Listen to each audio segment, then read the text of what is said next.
आज हम बात करने वाले हैं कक्षा 5 गणित विषय में जोड़ घटाओ गुणा भाग।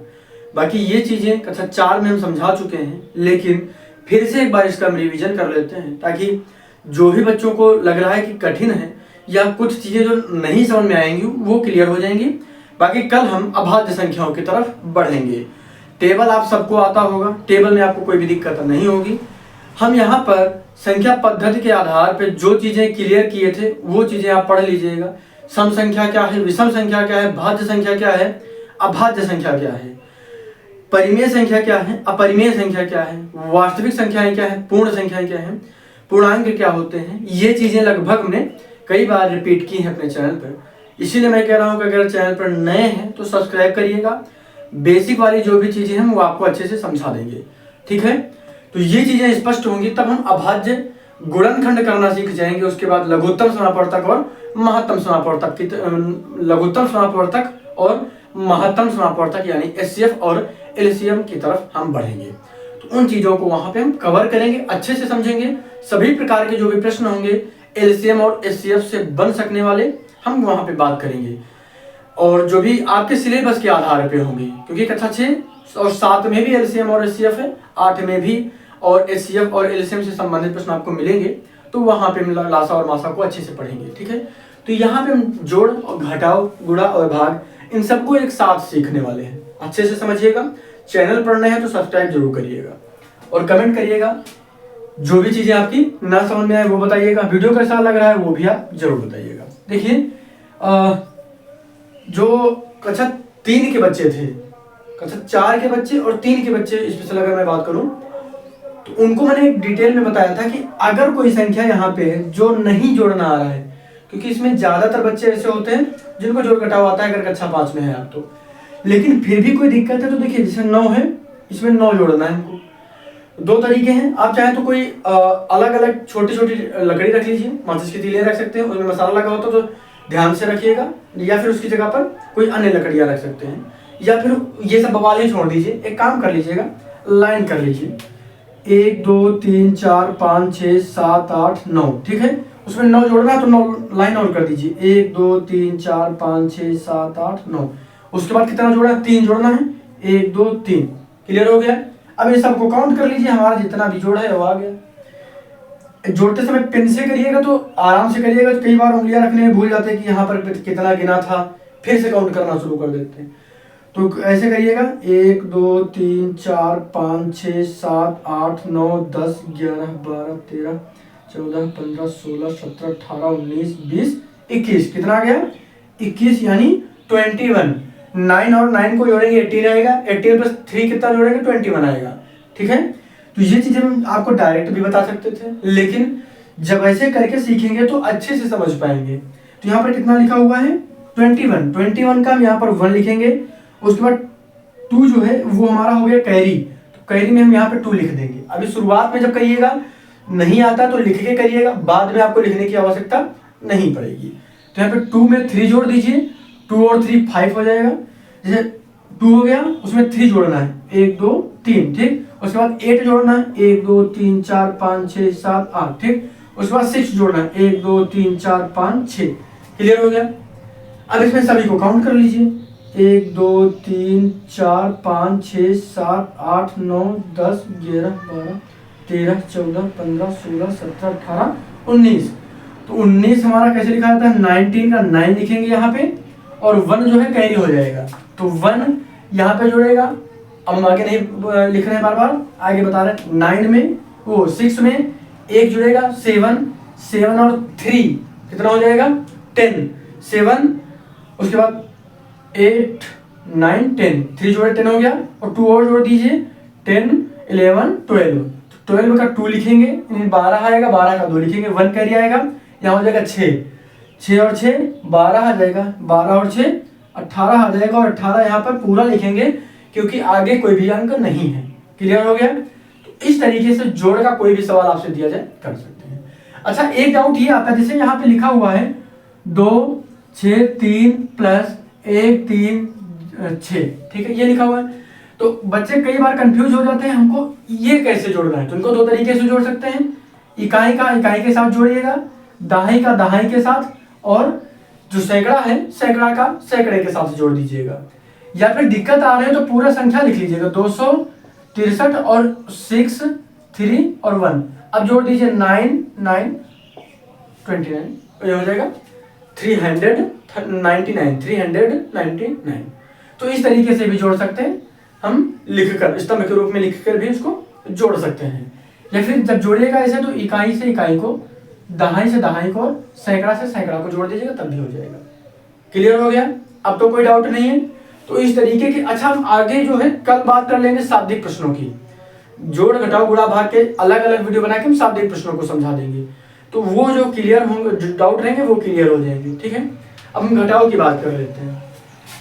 देखिए घटाओ के नॉर्मल वाले सवाल आपको आते हैं। यहाँ पर एक सवाल है हासिल वाला सवाल है। देखिए यहाँ पे 7 है, यहाँ पर 8 है। 7 से हमको 8 घटाना है, क्या घटेगा? नहीं घटेगा। तो हम बगल वाले संख्या से चिन्ह ले ले, एक उधार ले लेंगे, है ना, कैरी ले लेते हैं। तो कैरी जब लेंगे तो यहाँ पर 17 हो जाएगा, 17 से हम घटाएंगे कितना? 8। अच्छा एक चीज और है, जैसे जोड़ने में किया था वैसे घटाने में भी कर सकते हैं। 1 2 3 4 5 6 7 8 9 10 11 12 13 14 15 16 17। 8 घटाना तो 8 लाइन हटा दीजिए। 1 2 3 4 5 6 7 8। ठीक, इतना घटा दिया तो कितना बचा? 1 2 3 4 5 6 7 8 9। तो यहाँ पर 9 लिख दिया, बस ऐसे हो जाएगा। कई बार बच्चों को आराम से बताया जाए तो अच्छे समझ में आता है। समझ रहे होंगे सभी लोग? क्लियर है? सभी बच्चे समझ रहे होंगे। इस चीज को ध्यान से करिएगा, जो भी डाउट है बताइएगा। अच्छा यहाँ पे 5 बचा है, गौर करिएगा, यही गलती होती है ज्यादातर यहाँ पे, क्योंकि एक इनको भी उधार दिए है ना ये, तो इनके पास 5 बचा। 5 से जब 4 घटेगा तो कितना बचेगा? 1। यहाँ 8 से 2 घटेगा 6, और यहाँ पर 3 से 2 घटेगा 1। क्लियर हो गया? अब ये क्लियर हो गया होगा, डाउट अब नहीं होगा। आगे देखिए, यहाँ पर इसको हम इसको मिटा देते हैं और इसको अच्छे से समझिएगा। गुणा बहुत अच्छे से करिएगा। यहाँ पे हम क्या करते हैं, 2 से मल्टीप्लाई करना है। देखिए भाग में यही दिक्कत आती है, गुणा में यही दिक्कत आती है कि भाग और गुणा में कंफ्यूजन हो जाता है। देखिए 2 है ना यहाँ पे, जो ये संख्या लिखी है 2 का टेबल इतनी बार पढ़ना है। 2 का टेबल 7 टाइम पढ़ना है। 2 का हम अगर 7 टाइम पढ़ते हैं तो क्या हो जाएगा? तो 7 जब 2 का 7 बार पढ़ेंगे, 2 सत्ते कितना होता है? 14 होता है, यानी 14 होता है। 4 लिखेंगे, 1 हो जाएगा हमारा कैरी। देखिए यहाँ पर यही एक डाउट और आता है, जैसे 4 लिखा है तो 4 हमने यहाँ लिखा तो ये यहाँ से उठकर तो चला आया, लेकिन ये अभी बाकी है ना यहाँ पे, तो इसको इसमें जोड़ेंगे टेबल पढ़ने के बाद। 2 का टेबल 7 बार पढ़िए तो कितना आएगा? 14 आएगा। 14 में 1 जुड़ेगा, जैसे 14 हमारा आया, ये 14 आया, उसमें 1 जुड़ेगा तो कितना हो जाएगा? तो हो जाएगा 15। कितना हो जाएगा? 15। तो 5 लिखेंगे यहाँ पे, फिर 1 आ गया तो 1 फिर कैरी हो जाएगा। 5 चला या 1 बचा तो 1 यहाँ पे टेबल पढ़ेंगे। 2 का 8 टाइम, 8 बार, जो भी आएगा उसमें 1 जोड़ के लिखेंगे। तो 2 का 8 बार पढ़ना पढ़ेंगे, कितना आएगा? 2 8 16। 16 में 1 जुड़ेगा, 17 आएगा। 17 में हम यहाँ पे 1 कैरी हो गया फिर से। ठीक, अब 2 का पहाड़ा 6 बार पढ़िए, तो 2 6 3 बार पढ़िए, गलती मत करिएगा। 2 का पहाड़ा 3 बार पढ़िए, 2 3 6 और 6 1 7 7। ठीक, अब फिर से जब ये पढ़ना तो 1 बार यहाँ पे निशान लग गया, तो ये वाली संख्या यहाँ से दोहरा दीजिए। 4 फिर 5 फिर 7 फिर 7। अच्छा हमने ये क्यों किया? क्योंकि देखिए 2 का टेबल पढ़ा इतनी बार तो ये आया ना, 1 बार गुणा का निशान लगेगा तो 2 ही, तो ये भी फिर वही संख्याओं का पढ़ा तो उसको डायरेक्ट लिखेंगे। यहाँ पे 4 5 और 4 9, 7 और 5 12 का 2 कैरी आया 1, 7 7 14 और 1 हासिल 15 के 5 कैरी आया 1। यहाँ पे 7 में 1 जुड़ जाएगा 8। क्लियर हो गया? अब भाग की तरफ बढ़ते हैं। बढ़िया सवाल है, अच्छे से समझिएगा। भाग का सवाल कैसे करेंगे? जैसे यहाँ पे 2 था तो 2 का पहाड़ा पढ़े हैं कि 7 बार पढ़े हैं? 2 का पहाड़ा पढ़े कि 7 बार पढ़े हैं? ध्यान से देखिए, हमको इस संख्या का इतनी बार पहाड़ा पढ़ना है। जो ये अंक यहाँ है इतनी बार पहाड़ा पढ़िए, इसका टेबल पढ़िए। और लेकिन यहाँ पर हमको क्या करना, 15 का टेबल पढ़ना है कि 86 से ज्यादा ना हो। यही अंतर है जो भी हम बात कर रहे थे अंतर की। हमको 15 का पहाड़ा पढ़ना 86 से ज्यादा नहीं होना चाहिए। कर दीजिए इसको 86। तो 15 का पहाड़ा पढ़िए, 15 15 15 दूना 30, 15 3 45, 15 चौको 60, 15 पचे 75, तो 15 पचे 75 होता है। ठीक है, अगर 15 का 6 बार टेबल पढ़ेंगे तो 15 छक्के 90 हो जाएगा, ज्यादा हो जाएगा, 86 है, 90 आ जाएगा। घटा दीजिए, 6 से 5 घटेगा तो यहाँ पे बचेगा 1, यहाँ पे 8 से घटेगा तो 1 बचेगा, यहाँ पे हम क्या लिखेंगे 7। फिर 15 छक्का 90, 15 सत्ते 105, तो 7 बार टेबल पढ़ेंगे तो आएगा 105, 15 सत्ते 105। घटा दीजिए, यहाँ पे 2 बचेगा, यहाँ पे 1 बचेगा, यहाँ पे 3 उतार देंगे। 15 सत्ते 105 था, 15 अट्ठे 120 हो जाएगा, यहाँ 8 सही से बना लीजिए, नहीं वो फिर 0 लगने लगता है। अब घटा देंगे, कितना बचेगा 3 बच गया। तो 3 जो है ये हमारा शेष फल है, इसको इंग्लिश में बोलते हैं रिमाइंडर। क्या बोलते हैं इंग्लिश में? रिमाइंडर। ये होता है हमारा क्वोशिएंट, इसको हिंदी में कहते हैं भागफल। ये होता है हमारा भाज्य, इसको हिंदी में लिख भी दे रहे हैं, ये है हमारा भागफल यानी क्वोशिएंट। ये हमारा होता है डिवाइडेंड यानी भाज्य, और ये होता है हमारा डिवाइडर यानी भाजक।